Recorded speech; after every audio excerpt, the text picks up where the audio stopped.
of the Almighty Jalla Jalalu. Privilege is very fragile. Stability is very fragile. Peace is very fragile. Tranquility is very fragile. It lasts for as long as the Almighty decrees it to last.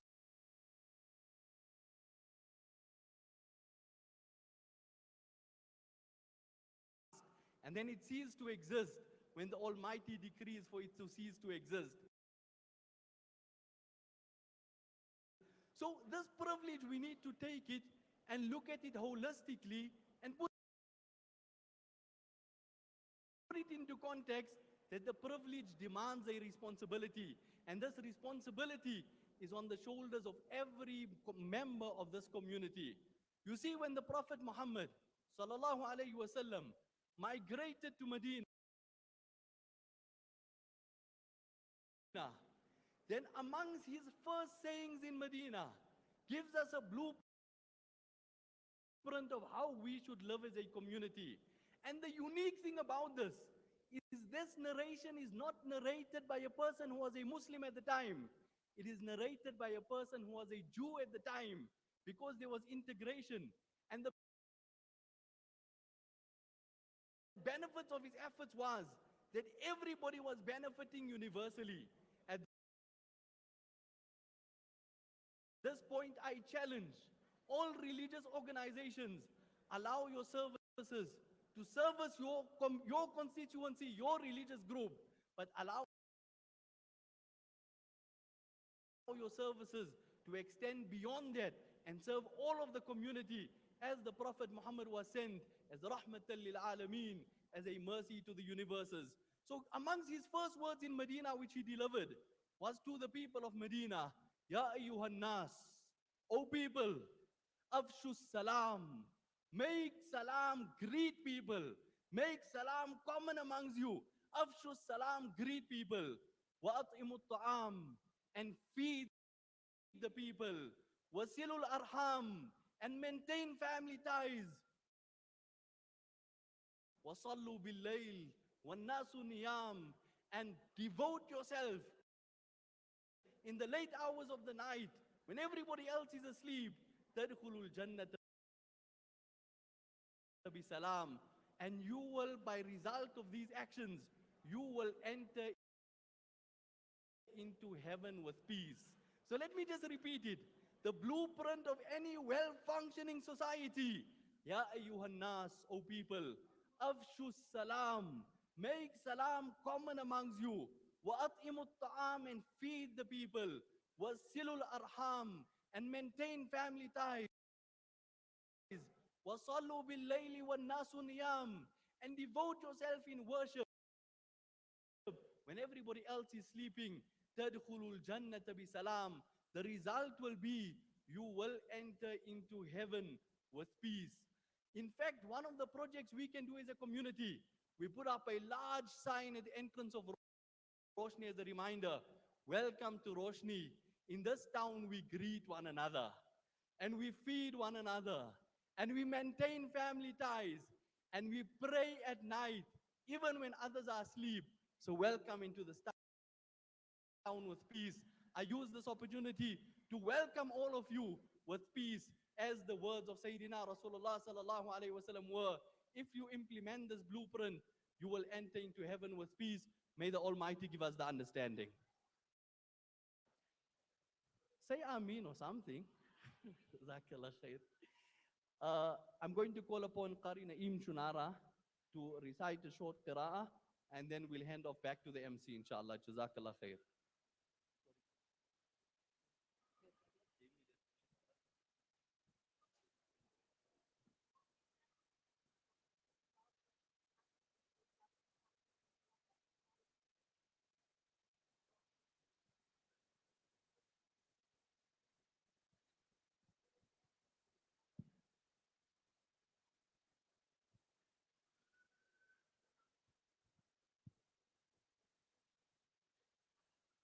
أعوذ بالله من الشيطان الرجيم.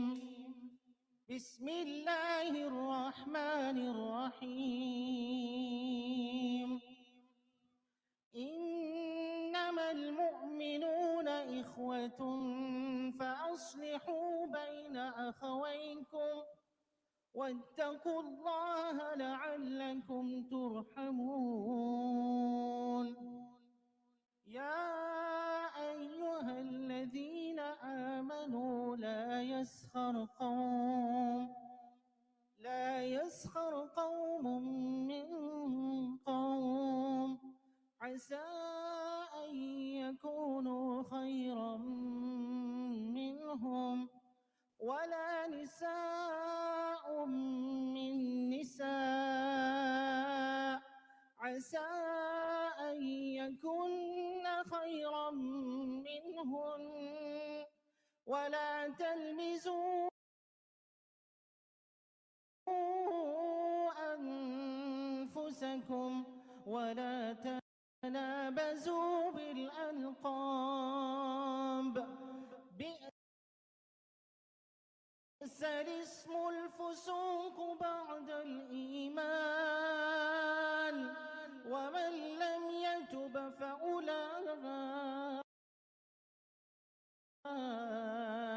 هم الظالمون.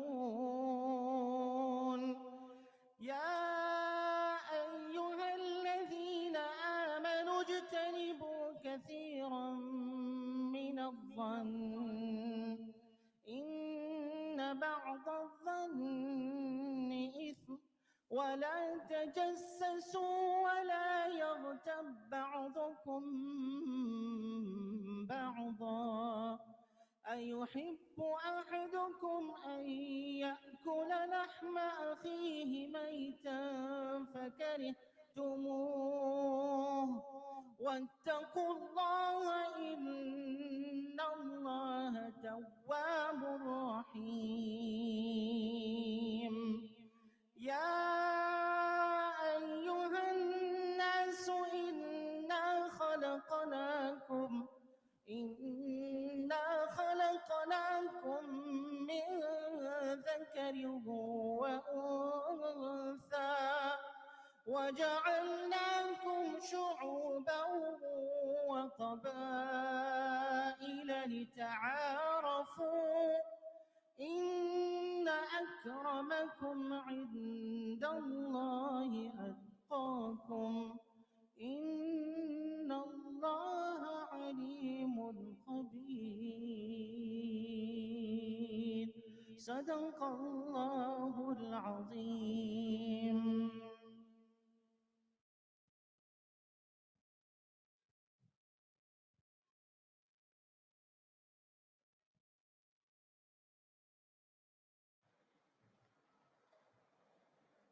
There's a blue Golf with the number plate starting with JW that's blocking the entrance to the hall. If that is your car, could you please just move it out of the way? So as I said, we have a very short program this evening. I know you're all very anxious to get your hands on a copy of the book. For those that don't know me, I was born and bred in Roshnee. My maternal grandparents moved to Roshnee in about 1974, with my paternal papa moving a few years later. I schooled here, I got married in the same town, and now my son Isa will hopefully be richer for having the same experience as I did. I had an intermittent break from Roshnee when I lived and worked in Joburg, and as much as I loved the work that I was doing, the highlight of my week would be a Friday evening when I was returning home to my family and my community. I love the fact that I don't have to go to a mall to buy a loaf of bread, or that you can find the most sought after out items being sold in someone's home, or that you can walk in the streets at 10 p.m. at night and be relatively safe. Just be careful of the motorbikes and the fast cars. I sound very old. I love that I can go to the shops with my slippers on, and that if I happen to be running late from work and my son needs somebody to pick him up from school, there's always a willing hand. There is a kind of comfort and safety and homeliness that Roshnee brings to those who live in it, and even those who have lived in it and have left. Having said that, everybody knows Mr. Percy Maestri. He is a stalwart of this community, and all the success that Roshnee has been, he has been a major part of it. One of his great successes, and I'm sure he'll agree, is his daughter, Manjini Maestri. a lawyer by profession, and a fish farmer on the other side. Very, very cool indeed. Anjali is an integral part, or was an integral part of the book from its inception. She is also an integral part of the community and keeping businesses afloat in tough times using her personal time and resources. I would like to call Manjini on stage to do the official welcome.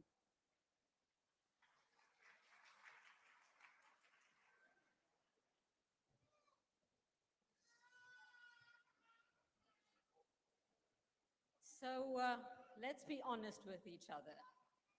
Roshnee is famous, and I don't have to tell you that. Viral videos on WhatsApp and Twitter and Facebook are newsworthy events on their own. We all know what goes on here. Now, they say the nice thing about living in a town like this is that even when you don't know what you are doing, everyone else in Roshnee knows what you are doing. That's true, right? My humble greetings to you all. I hope you are all comfortable and are here to enjoy yourselves. I feel overjoyed to see each and every one of you here. You have made this evening extraordinary. What a wonderful event to rejoice the uniqueness of our community. Roshnee 55 marks a book that records the difficult but rich and successful history of the families and people of Roshnee. With or without you knowing, you all have enriched and contributed to this town. Life here is exciting, whether you like it or not. But really, being part of this community is about genuine human values, about care and a sense of kindred spirit towards each other. And let's face it, a lot of other towns need to learn from us. Today, today as we sit here, there are so many unsung heroes. People who perform charity, people who fix our roads, who keep us safe at night, who create parks for our kids, who cared for us during COVID, who help with funerals, and just people willing to help for the greater good. And this book is an insight into this vibrant community. A lot of hard work has gone into this book, and we will get to hear a little bit more later this evening. So a special salutation to our elders who are here, and that is the 70-plus generation, to all our sponsors, and there you will see they are all mentioned in the back of the book. Our title sponsors, Al Baraka Bank and Rosh Gold. And we also have to welcome some guests who have traveled from far, like Uncle Rashid Dadu all the way from Dubai, and our guests from all over South Africa. Angsi and Champna, members of the Vereniging Business Corporation. I saw Kinby,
at this book, I'm sure the first thing you'll want to do is do a quick scan. I can assure you, you're not going to be able to do that in about even an hour is not enough. I mean, it's quite a comprehensive book, and you can flip through it and enjoy it at a casual level. But I just want you to, after you've familiarized yourself with the book, I want you to take a little bit of time to start looking at some of the photographs and start looking at the layers of meaning behind the photographs. And I want you to start connecting the dots between different chapters in the book. So let me give you an example, or let me give you a few examples.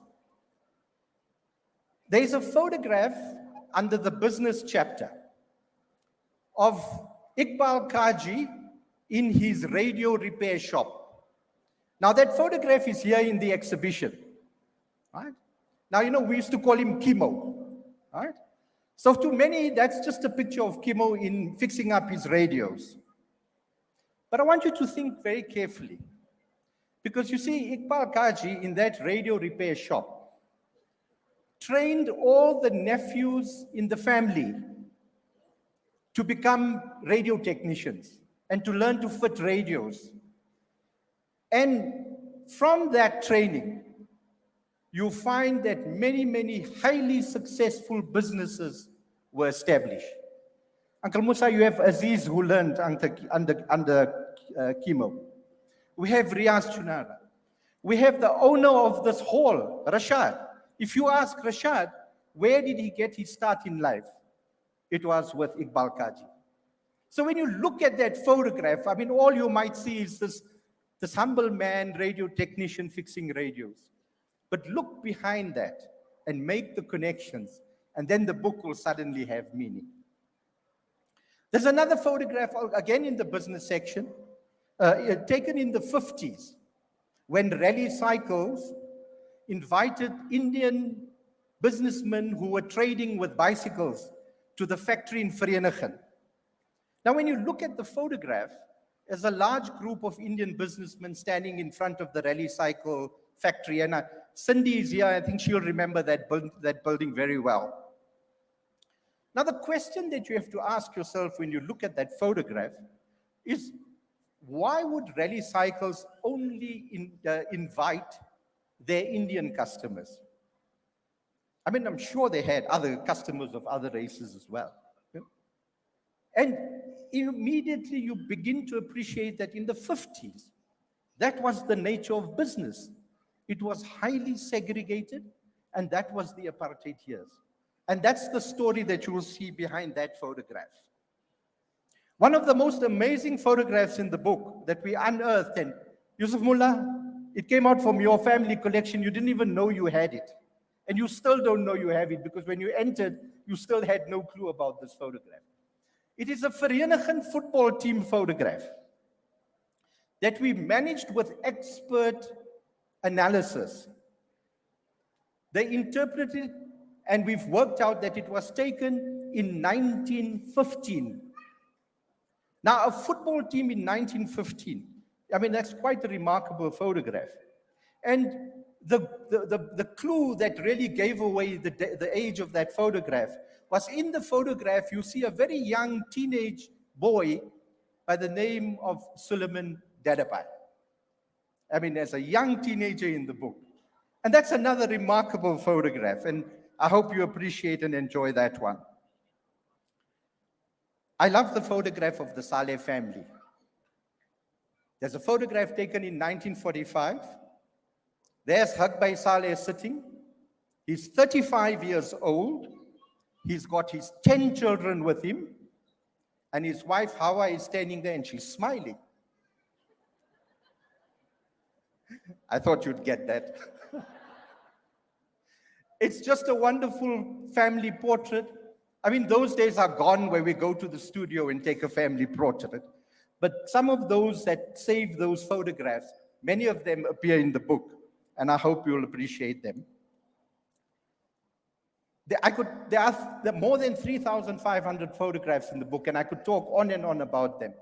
But some of them just have different meaning for me, as I work through them. The photograph of Dr. Akil and Dr. Arif in the surgery is a photograph that has a great deal of meaning. I don't think we told Dr. Akil in his lifetime enough about how we appreciate what he did for the community. But Dr. Arif is still here. I don't know where he would be sitting, But let's take the opportunity to acknowledge the work that Dr. Arif did. In fact, if you look further in the book, under the community outreach chapter, Mr. Nana will remember you set up the Ironside Imarat. And in there, you'll see Dr. Arif giving service in Ironside. The soil turning ceremony of the mosque. I mean, just the photographs of all of you that attended that soil turning ceremony. It was sheer emotion that the masjid was going to come up. That has a lot of meaning. From a photographic point of view, the Kalain brothers in their printing works, is just such a striking photograph. I could go on and on, but I think the message I'm trying to say is enjoy the book at first glance, but then take time and start connecting the dots and look at the lessons behind them. One of the things that really struck me was the wealth of information that the elders still possess in them. And I think the younger generation, I really want to ask you to take time. Don't be impatient, take time and sit with the elders and talk to them and ask them to relate the story of their lives. Because they have wonderful memories, by the way. I truly enjoyed my time sitting with, I went to Babu Saleh all the way to Trichat. Really enjoyed that discussion with him. Uncle Percy, we had so many hours and hours sitting with you and getting to appreciate the stories from the past. Auntie Rashida Chunara, I spent an entire Saturday morning with her and truly appreciated the stories that she had to tell. And don't think that the memory of the elders is faulty. So let me give you one example.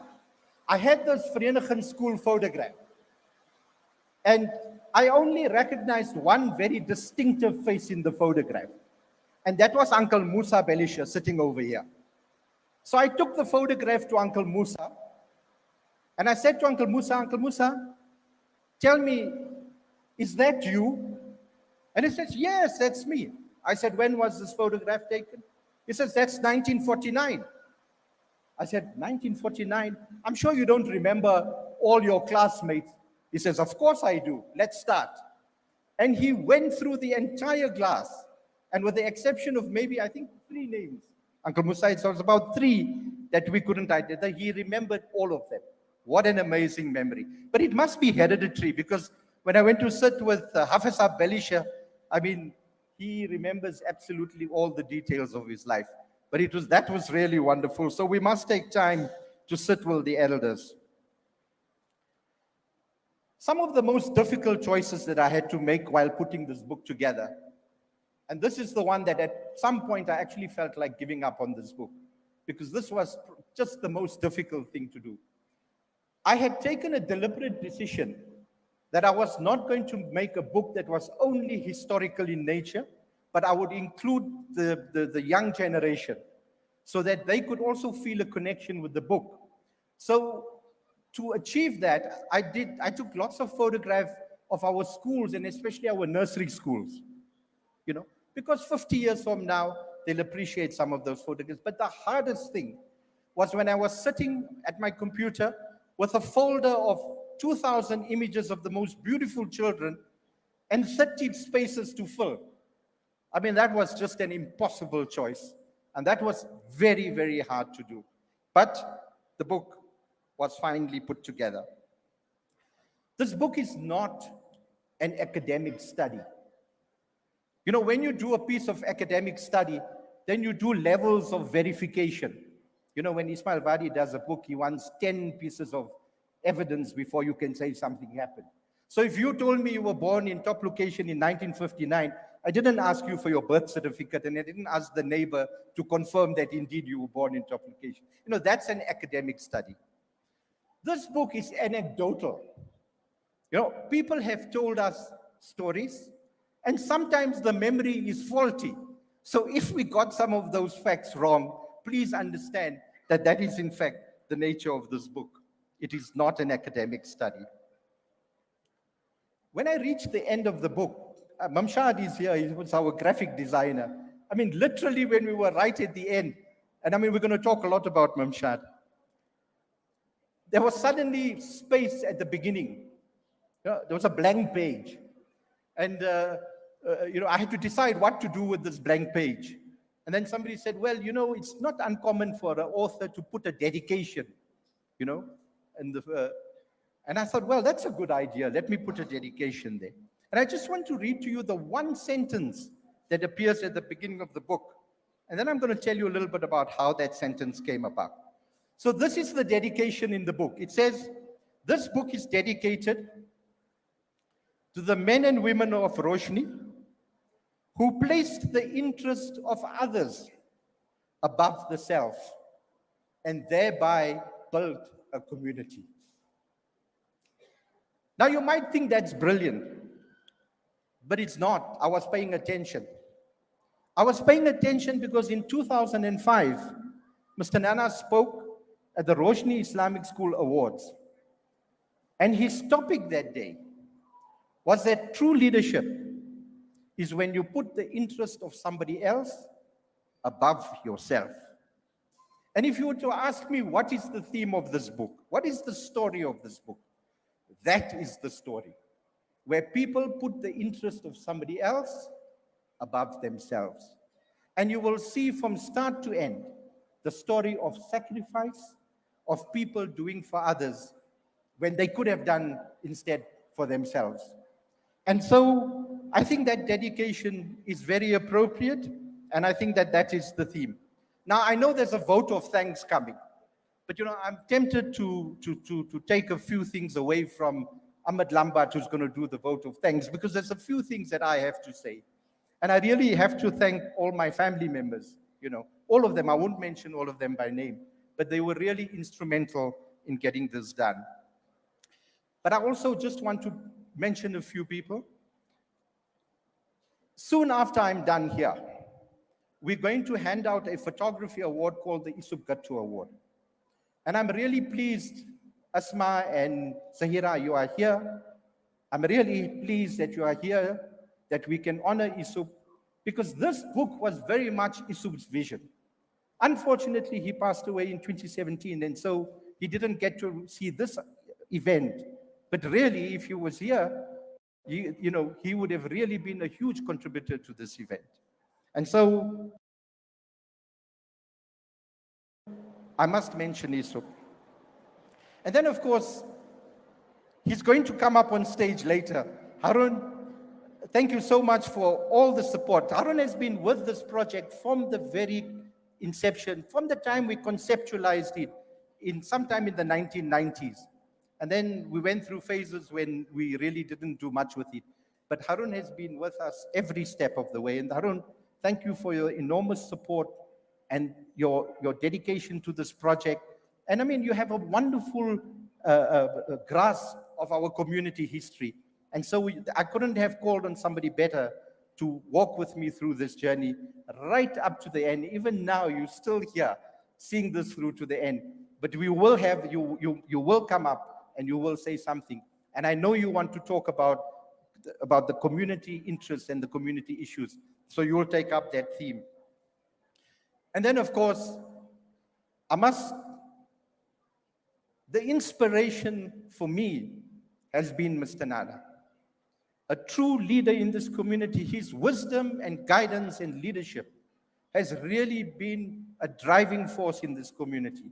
And if you analyze many of the good things that have happened, it was his vision. And I really want to acknowledge him today and say thank you, Mr. Nana, for everything that you have done and all the guidance that you have provided.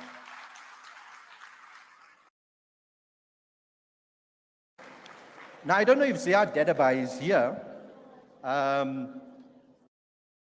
He may not be here, but when I went to sit with Ziad and I took him through the draft of the book, as we were parting, there was a parting comment. We just were making casual conversation as I parted with him.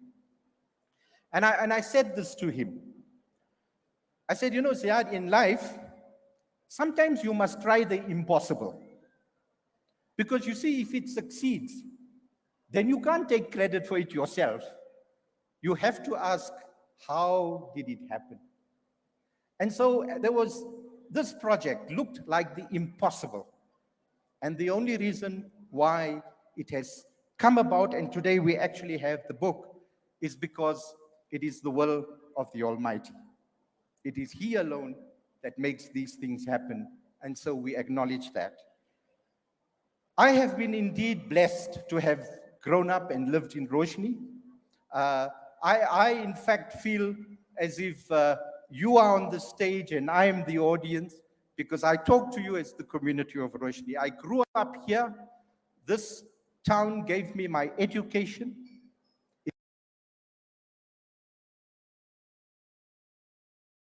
It gave me my friends, my social life.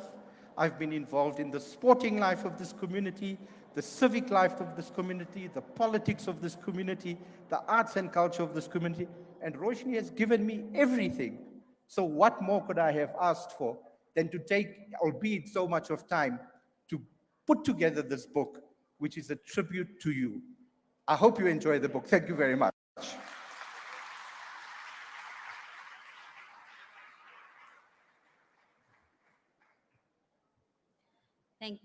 Thank you for that, Uncle Yunus. Uncle Yunus is a master of many things, as you can see. So I hope after this exercise, Uncle Yunus, hashtags and social media will be one of those. You have Miriam to blame for that revelation. The book will be available for sale immediately after the official launch. Please support the tireless work of the author and everyone involved, and help celebrate with us 55 years of Roshnee. For the next item on the program, I would like to call upon Ms. Sunita Bawa.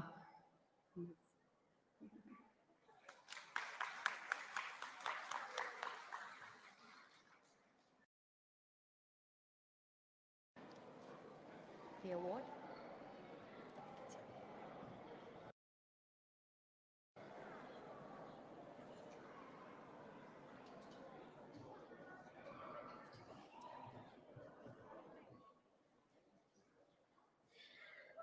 Sunita is holding the coveted Isop Gatu Photography Award. For those that do not know Isop Gatu, he was one of the three who had an idea of a history of this town. Mr. Gatu was a mentor to the author, Mr. Yunus Chamda, and Mr. Chamda fondly remembers being called to Uncle Isup's dark room on Firdaus Street, and that is where he learned all the tricks of the trade. As Uncle Yunus alluded to, Mr. Gatu sadly passed away in 2017 and would be so proud to see his vision come to fruition this evening. The Photography Club in Roshnee brought a number of creative minds together to showcase their works of art. It was started for like-minded individuals to share their work, learn, and encourage the youth to take up this as a hobby. You will find a picture of that first club meeting in the book itself. This award is awarded to a club member who has shown enthusiasm, consistency, and a passion for photography. To hand over the award, I would like to call upon Mr. Gatu's wife, Asma, and his daughter, Zahira, to hand over the award with Ms. Bauer.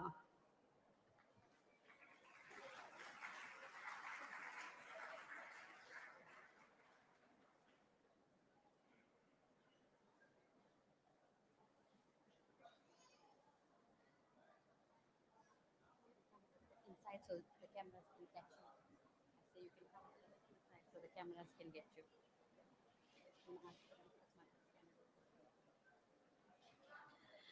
And the winner of this award is, drumroll, Maylene Rolfes Dadu.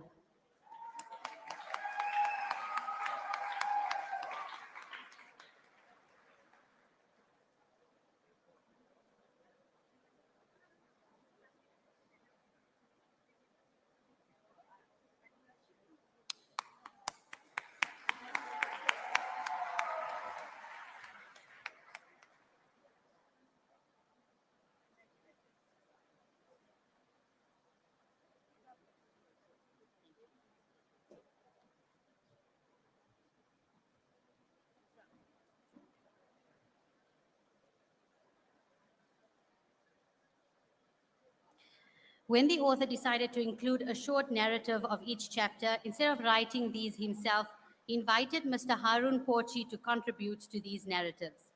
Mr. Porchi was also one of the three, with Mr. Gatu, who had the vision of a community history. I would like to call upon Mr. Porchi to say a few words.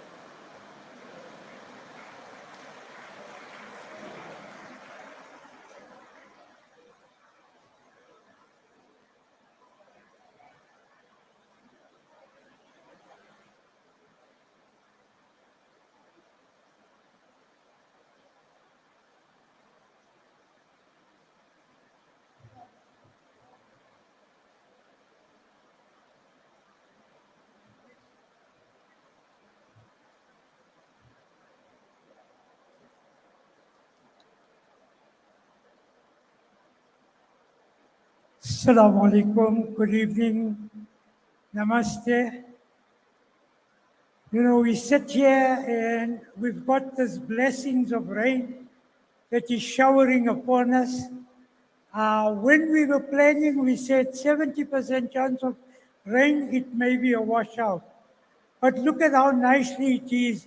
And I must thank you, the community, of coming here and helping us pay tribute to our founders, the old people who set the foundation for what we have today, is a highly successful community and a highly enterprising and encouraging group of leaders. So when I got involved with this project, it's always difficult to understand the scope, the nature, and the size of what we were doing. And I think that is one of the reasons why Yunus kept on saying that sometimes it falls off, your fire sort of gets extinguished. But then, you know, we had the people like Uncle Percy, Hafizi Belishaye, Abdul Samad Nana, and you just go and talk to these people and the fire gets ignited. And with the result, what you're seeing there is really a work of art to me. So Margaret Mead said, a small group of thoughtful people could change the world. Indeed, it is the only thing that ever has. So when you look at this group of people that put together this work, we look one level lower, a second level lower, a third level lower. And me and my generation, fortunately, life would have us in the middle tier. You know, those that came before us, that were giants, and those that are going to come after us, which Yunus have quite well captured within the book. So again, if we put it into time frames and perspectives, just think of a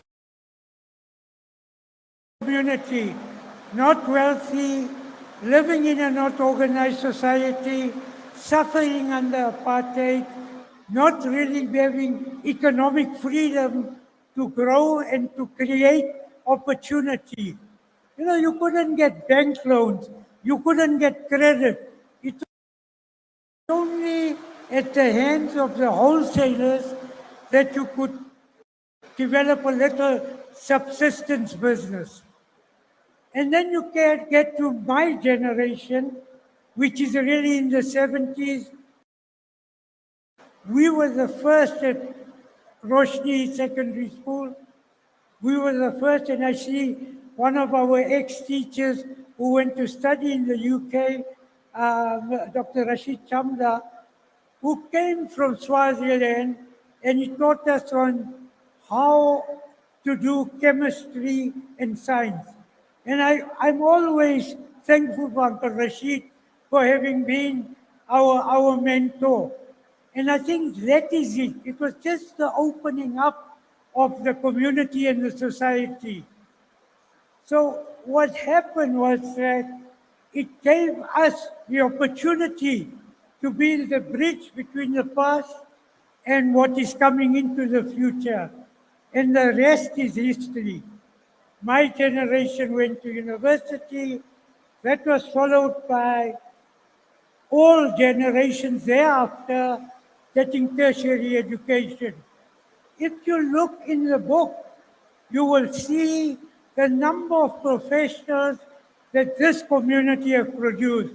Aeronautical engineers, lawyers, accountants, finance guys, Islamic finance specialists. If you look at the guys that have contributed to the educational sector, I met Bobby Moodley here this evening. Bobby is one of those working at Gauteng Department of Education. You've got Mr. Cheney. He's also high up in the educational department.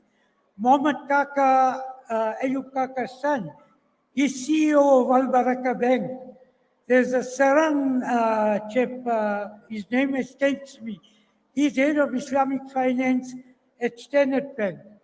FNB, Shakir Akalu, who comes out of our environment, is heading the international division there. So when you look at that, you pay tribute to the teachers like Yunus Chamda. You pay tribute to Mr. Nana. He was my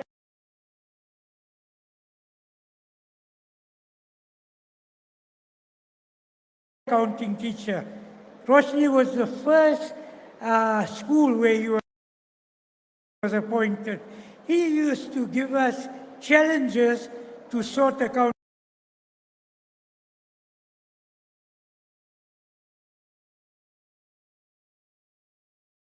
problems out. And I always thank him for what he did for us. In terms of sports, and just thinking in today's language, where do you see a teacher giving his matriculant students his motor car for them to go study history, which was a movie in those days that was a bestseller? You know, it was on the discovery of gold, but Mr. Nana obliged. He took us to sports. He trained us in cricket and soccer. And I mean, what do you do? The late Saleh Bayat, Mari Moodley, when you look at Raymond Naidu, when you look at Don Naidu, who's still in Asia, and Archie Mohammed, you know, when you see the benefits of that, it groomed a new generation of teachers. Late Ali Suji, I know Auntie Hava is here tonight, but he made an impact on us. Hafiz Abdasu, Ibrahim Dasu is another one. So, and you will see all of them in the book and the contributions that how they've come. Now, I must tell you of Uncle Percy, what has happened in the last year and a half. Wherever you meet Uncle Percy, he'll be like a magician and take out a little trick about what the community's history was. And when I sit with him, he says, you know, I don't need to talk to you. I used to be your father's friend. And I did secretarial work under your father. And really, when you look at that, this week he told me, I've got historical records that goes back, I think, to the 1940s or the 50s, and he's got them filed, stacked properly. And it is that we look at. What is the value within our community of such a book?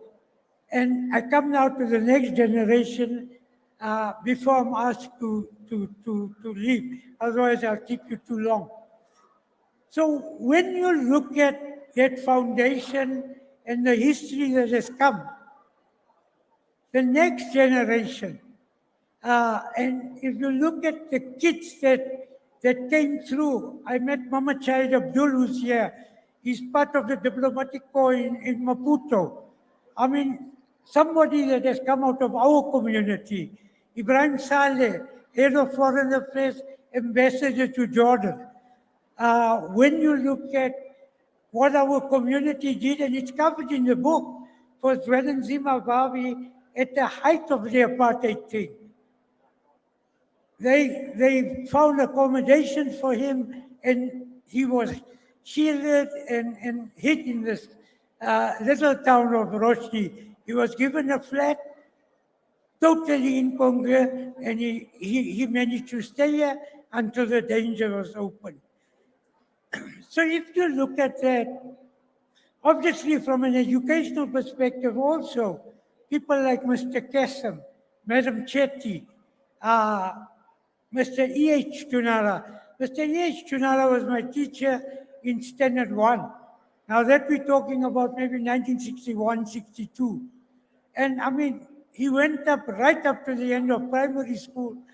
But another 2 decades later, he was still educating children and bringing them up. So we have a very rich sort of foundation for the next 50 years. And if you look in the book, Yunus has showcased these youngsters that are potentially there to carry. When you look at the leadership of some of our organizations, R&W, we've got a very young team in place. You know, you look at Spike, you look at Hussein Salucci. If you take our feeding scheme, which feeds something like, I think it's about 3 million a month, and it's all through donations that are coming from you, the community. When you look at the leadership within our educational sector, you know, our teachers go out and mark matric papers. So I just think that we have a lot to thank the Almighty for, but by the same token, we have created a foundation going into the future. So just in closing, about maybe 15 years ago, the community brought an international trainer by the name of Yawar Beg to Roshnee. He spent a week with us. There was a day with the municipality, which was Sidibing district, and he did training with them. There was a day with the community, with the teachers, with our kids. And today, those youngsters are the leaders that have filtered through and are making an impact on our community. So I just think we need to look that we have a fantastic platform. Let us build on that. And hopefully tomorrow we'll delve into the past. We are having panel sessions on town, on location, on Everton, on the early days of Roshnee. And we want the young people to come in and learn about what their rich heritage and the past is. So I once again thank Yunus for the opportunity of allowing me to join this team of workers in bringing to you this historical account. Thanks very much.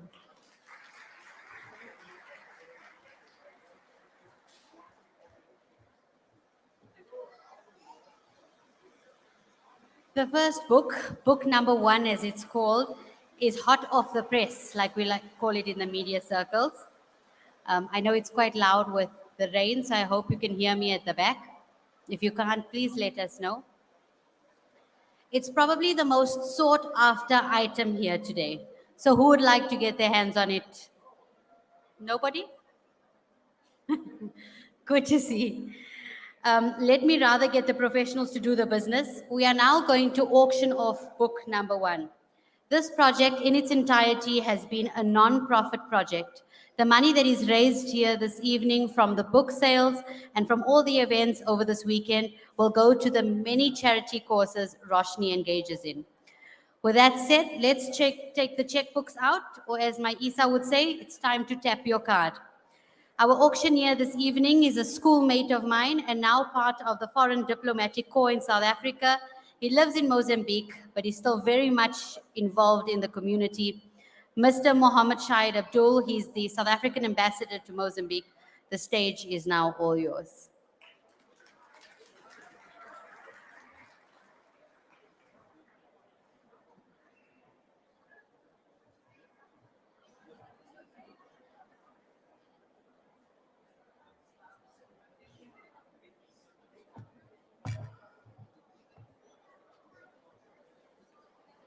Okay, assalamu alaikum, good evening.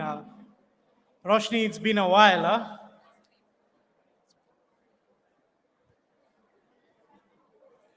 huh? Just to add as well, actually, I'm number 2 in charge in Maputo, so not ambassador, but I would take the promotion any day.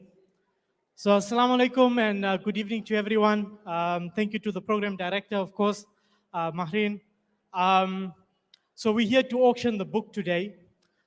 I know some people here might not recognize me, and that's because I've lost 100 kilograms. So, yeah, I met a lot of people when I met them outside, their brains short-circuited, when you see people after a while. So we're here to auction the first book of today. 15 years ago, I left this town with a fool's dream. And this town and its people have been with me throughout their journey. So every part of the world that I've been, every engagement that I've had, the town has been with me. My friends from school, the various mentors I had, whether it was in business or public speaking, politics or sports or school or academia or Islamia, they were all with me during this journey. So it's a great pleasure and an honor for me to be invited here today.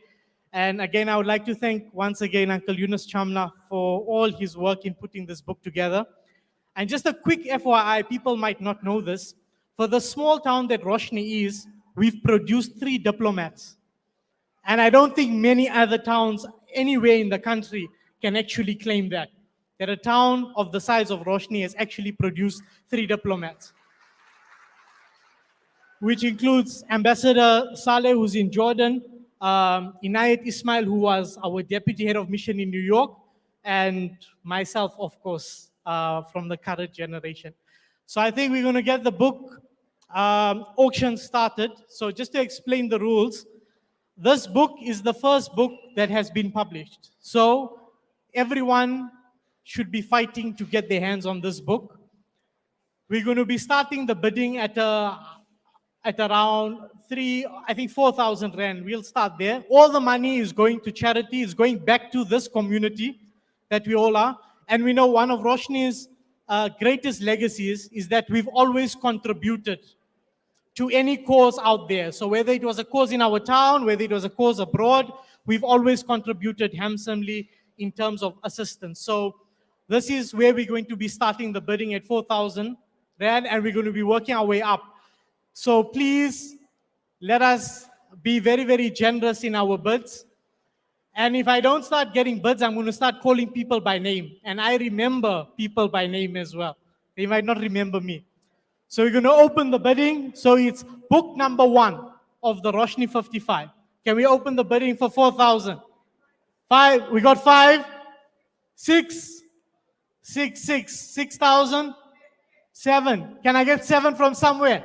7. There we go. 7. 8. 10,000 at the back. 10. 11. Who's going 11? 11,000. We have 11,000. 12 at the back. 12. Okay. 15. 15,000. Uncle Arun brought the checkbook today, huh? 15. 20. 20,000. 20,000. 22,000 here. 25,000. 25. 20. The bid in the back. 30. 30,000 in the back. 32,000.